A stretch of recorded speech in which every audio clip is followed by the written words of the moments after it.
ओम नमो भगवते वासुदेवाय। आप सभी का हमारे YouTube चैनल पर हार्दिक स्वागत है। माघ मास महात्म कथा अध्याय 20।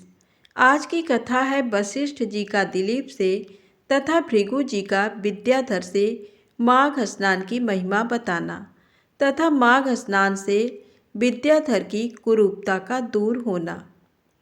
ऋषियों ने कहा, लोहमर्षण सूत जी, अब हमें माघ का महात्म सुनाइए, जिसको सुनने से लोगों का महान संशय दूर हो जाए।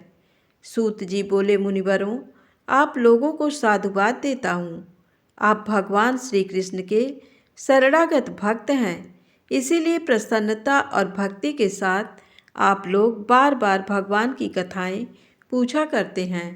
मैं आपके कथनानुसार माघ महात्म का वर्णन करूँगा। जो अरुणोदय काल में स्नान करके इसका श्रवण करते हैं, उनके पुण्य की वृद्धि और पाप का नाश होता है। एक समय की बात है, राजाओं में श्रेष्ठ महाराज दिलीप ने यज्ञ का अनुष्ठान पूरा करके ऋषियों द्वारा मंगल विधान होने के पश्चात अवभृत स्नान किया। उस समय संपूर्ण नगर निवासियों ने उनका बड़ा सम्मान किया। तदनंतर राजा अयोध्या में रहकर प्रजाजनों की रक्षा करने लगे। वे समय समय पर वशिष्ठ जी की अनुमति लेकर प्रजा वर्ग का पालन किया करते थे। एक दिन उन्होंने वशिष्ठ जी से कहा, भगवान, आपके प्रसाद से मैंने आचार, दंड नीति, नाना प्रकार के राजधर्म, चारों वर्णों और आश्रमों के कर्म, दान, दान की विधि, यज्ञ, यज्ञ के विधान, अनेकों व्रत, अनेक उद्यापन तथा भगवान विष्णु की आराधना आदि के संबंध में बहुत कुछ सुना है। अब माघ स्नान का फल सुनने की इच्छा है। मुने, जिस विधि से इसको करना चाहिए वह मुझे बताइए। वशिष्ठ जी ने कहा, राजन, मैं तुम्हें माघ स्नान का फल बतलाता हूँ, सुनो। जो लोग होम, यज्ञ तथा इष्टापूर्त कर्मों के बिना ही उत्तम गति प्राप्त करना चाहते हों, वे माघ में प्रातःकाल बाहर के जल में स्नान करें। जो गौ, भूमि, तिल, वस्त्र, सुवर्ण और धान्य आदि वस्तुओं का दान किए बिना ही स्वर्गलोक जाना चाहते हों, वे माघ में सदा प्रातःकाल स्नान करें। जो 3-3 रात तक उपवास, कृच्छ और पराग आदि व्रतों के द्वारा अपने शरीर को सुखाए बिना ही स्वर्ग जाना चाहते हैं, उन्हें भी माघ में सदा प्रातःकाल स्नान करना चाहिए। वैशाख में जल और अन्न का दान उत्तम है, कार्तिक में तपस्या और पूजा की प्रधानता है तथा माघ में जप, होम और दान, ये 3 बातें विशेष हैं। जिन लोगों ने माघ में प्रातः स्नान, नाना प्रकार का दान और भगवान विष्णु का स्तोत्र पाठ किया है, वे ही दिव्य धाम में आनंद पूर्वक निवास करते हैं। प्रिय वस्तु के त्याग और नियमों के पालन से माघ मास सदा धर्म का साधक होता है और अधर्म की जड़ काट देता है। यदि सकाम भाव से माघ स्नान किया जाए तो उससे मनोवांछित फल की सिद्धि होती है और निष्काम भाव से स्नान आदि करने पर वह मोक्ष देने वाला होता है। निरंतर दान करने वाले, वन में रहकर तपस्या करने वाले और सदा अतिथि सत्कार में संलग्न रहने वाले पुरुषों को जो दिव्य लोक प्राप्त होते हैं, वे ही माघ स्नान करने वालों को भी मिलते हैं। अन्य पुण्यों से स्वर्ग में गए हुए मनुष्य पुण्य समाप्त होने पर वहाँ से लौट आते हैं, किंतु माघ स्नान करने वाले मानव कभी वहाँ से लौटकर नहीं आते। माघ स्नान से बढ़कर कोई पवित्र और पापनाशक व्रत नहीं है। इससे बढ़कर कोई तप और इससे बढ़कर कोई महत्वपूर्ण साधन नहीं है। यही परम हितकारक और तत्काल पाप का नाश करने वाला है। महर्षि भृगु ने मणि पर्वत पर विद्याधर से कहा था, जो मनुष्य माघ के महीने में, जब उषा काल की लालिमा बहुत अधिक हो, गांव से बाहर नदी या पोखरे में नित्य स्नान करता है, वह पिता और माता के कुल की 7-7 पीढ़ियों का उद्धार करके स्वयं देवताओं के समान शरीर धारण कर स्वर्गलोक में चला जाता है। राजा दिलीप ने पूछा, ब्राह्मण, ब्रह्मर्षि भृगु ने किस समय मणि पर्वत पर विद्याधर को धर्मोपदेश किया था, बताने की कृपा करें। तब वशिष्ठ जी बोले, राजन, प्राचीन काल में एक समय 12 वर्षों तक वर्षा नहीं हुई। इससे सारी प्रजा उद्विग्न और दुर्बल होकर 10 दिशाओं में चली गई। उस समय हिमालय और विंध्य पर्वत के बीच का प्रदेश खाली हो गया। स्वाहा स्वधा व षटकार और विद्याध्ययन सब बंद हो गए। समस्त लोक में उपद्रव होने लगा। धर्म का तो लोप हो ही गया था, प्रजा का भी अभाव हो गया। भूमंडल पर फल मूल अन्न और पानी की बिल्कुल कमी हो गई। उन दिनों नाना प्रकार के वृक्षों से आच्छादित नर्मदा नदी के रमणीय तट पर महर्षि भृगु का आश्रम था।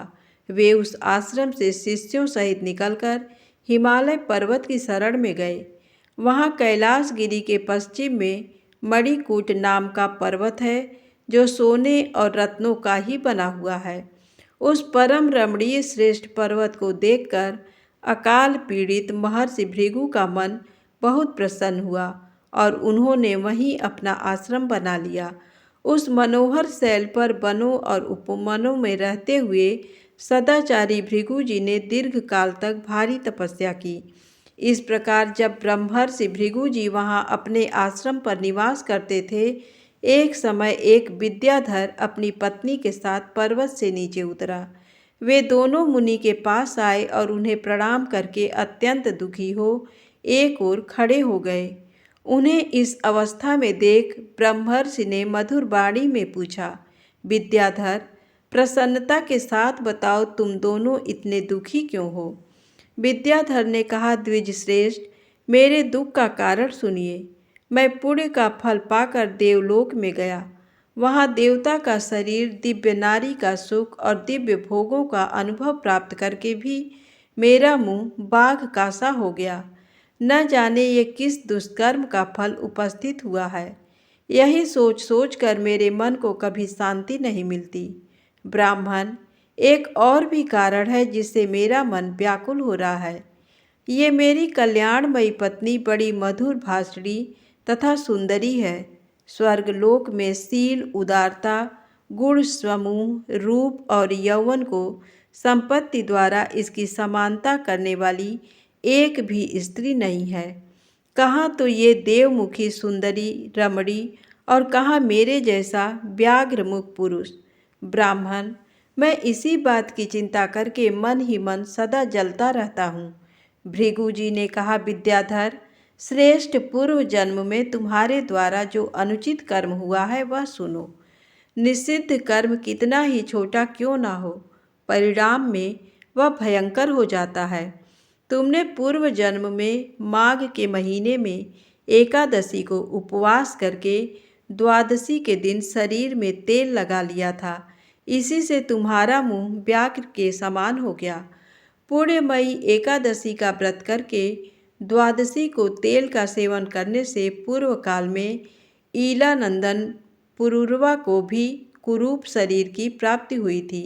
वे अपने शरीर को कुरूप देख उसके दुख से बहुत दुखी हुए और गिरिराज हिमालय पर जाकर गंगा जी के किनारे स्नान आदि से पवित्र हो प्रसन्नतापूर्वक कुशासन पर बैठे।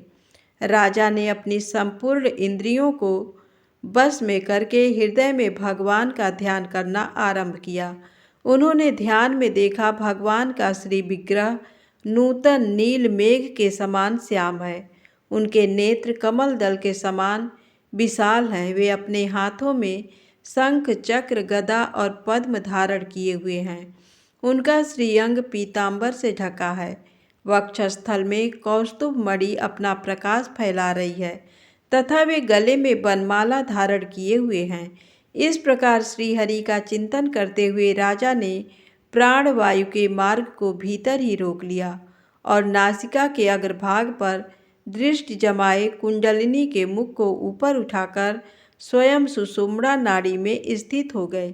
इस तरह 1 मास तक निराहार रहकर उन्होंने दुष्कर तपस्या की। इस थोड़े दिनों की तपस्या से ही भगवान संतुष्ट हो गए। उन्होंने राजा के 7 जन्मों की आराधना का स्मरण करके उन्हें स्वयं प्रकट हो प्रत्यक्ष दर्शन दिया उस दिन माघ शुक्ल पक्ष की द्वादशी तिथि थी। सूर्य मकर राशि पर स्थित थे। भगवान वासुदेव ने बड़ी प्रसन्नता के साथ चक्रवर्ती नरेश पुरूरवा पर शंख का जल छोड़ा और उन्हें अत्यंत सुंदर एवं कमनीय रूप प्रदान दिया। वह रूप इतना मनोहर था जिससे देवलोक की नायिका उर्वशी भी आकृष्ट हो गई और उसने पुरूरवा को पति रूप में प्राप्त करने की अभिलाषा की। इस प्रकार राजा पुरूरवा भगवान से वरदान पाकर कृतकृत्य हो अपने नगर में लौट आए। विद्याधर, यदि तुम अपने मुख की कुरूपता को दूर करना चाहते हो तो मेरे कहने से शीघ्र ही मणिकूट नदी के जल में माघ स्नान करो। वह प्राचीन पाप का नाश करने वाला है। तुम्हारे भाग्य से माघ बिल्कुल निकट है। आज से 5 दिन के बाद ही माघ मास आरंभ हो जाएगा। तुम पौष के शुक्ल पक्ष की एकादशी से ही नीचे बेदी पर सोया करो और 1 महीने तक निराहार रहकर तीनों समय स्नान करो।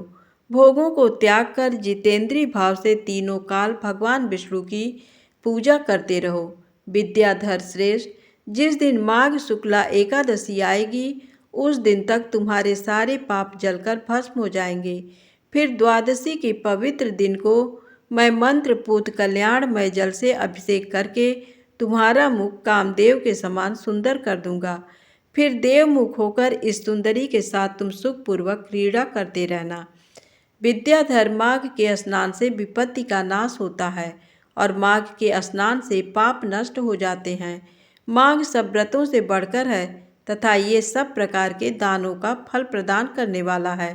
जैसे समुद्र में नाना प्रकार के रत्न उत्पन्न होते हैं, उसी प्रकार माघ स्नान से आयु, धन और स्त्री आदि संपत्तियां प्राप्त होती हैं।